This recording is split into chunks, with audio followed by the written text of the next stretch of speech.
So more likely, I think the Supreme Court will now have an inquiry, and that inquiry will deal with him more severely than they had the last time, in which case they are responding to the criticism by the media while trying to underplay the mistakes and the weaknesses of the collegium system. The limitations of the collegium system have been exposed by what the Supreme Court has tried to do in the first instance in this case.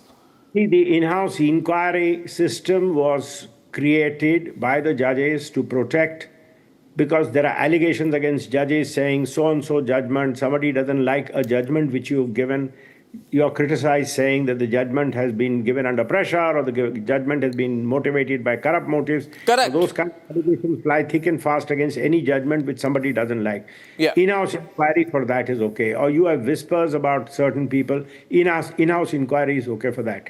This is a case which I wish a democracy never had seen. But it is a case which a democracy is seeing. We need to cope with this. Here in public gaze, in front of firefighters and policemen, it is alleged that a large sum of money was recovered. Isn't that the allegation? Yeah. So this is an allegation in public gaze. This has to be addressed in public gaze. So, but the collegium system, it's in the public gaze. The collegium system has been criticized for being such an opaque system, sir. No public scrutiny. You've criticized it. You came on my program. You came on the Republic Summit last year, sir. You remember, and you were very brutal in the way you pulled it down. But this whole system, this whole uncle judges syndrome, this whole system of let's work everything out among ourselves. And if anyone questions us, media, government, executive, or even Harish Salve, we'll say, oh, we don't need this external interference. Everything is impure. We're the only pure people. We think purely within ourselves. We don't want external oversight. We don't want external input. But even when a judge is found with 10 crore rupees in his house, we will merely transfer him, saying that we have to just give him a mild reprimand. That's what the Supreme Court has done, sir, in this case. A mild reprimand, which it will now turn into an admonishment because it's being discussed on Republic and all media channels. As I said, this decision is wrong at so many levels.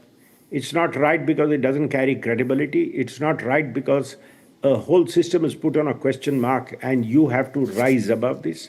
And it is not right because it's a slur on the Allahabad High Court that somebody who's suspected to be guilty is being transferred to the Allahabad High Court. I mean, I don't know how these decisions are even taken. Sir, did the CJI make a mistake? I'm asking you clearly, sir. Did the CJI make a mistake? Did the Chief Justice of India, Sanjiv Khanna, make a mistake in the way he handled this? The Collegium made a mistake. The Collegium made a mistake? Oh, absolutely. It's wrong on so many levels. As I'm saying, this decision is wrong on so many levels.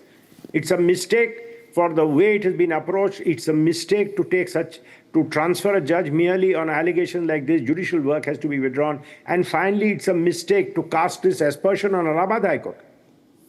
So, but in any case, always when a mistake happens, there are penalties and there are punishments. What is the punishment in this case for this collegium? Or are they above punishment or penalty? Well, the first thing you do is acknowledge a mistake. All of us make mistakes in life, especially when you're confronted with situations which are unprecedented. All of us make mistakes in life. The best way to deal with a mistake is to sit back, acknowledge it, and correct it. Sir, but the government has earlier called the collegium system opaque. Kiran Rijiju had said it was opaque. Then he was himself removed as law minister. The Vice President Dhankar had reportedly backed the call. But the Supreme Court said that we are the final arbiter under the constitutional scheme. Problem, Arnab, when you talk of opacity, the system is such it has to be kept opaque. And that's why the system is so wrong. Let me tell you why. If you are considering somebody for judgeship, the kind of discussions which you have are such that do not satisfy the rigor of a proper inquiry into the fitness of a person for judge. The cure to opacity is to put all that in public domain, which means if my name is being considered for judgeship, every allegation made by every stranger against me will be put in public domain, and then you don't make me a judge. So you've damned me without hearing me, without giving me a chance to clear my name. That system is incapable of functioning. That system has to be opaque, and opacity. But the Supreme Court kicks it out, sir. Every time there is another way of doing it. Every time they kick out, even Chandrachud kicked it out when there was a plea to seek abolition of the collegium system. Of course, this will have to be a fresh constitutional amendment, with political unity. They have to bring the political classes to come together. They have to get rid of this system.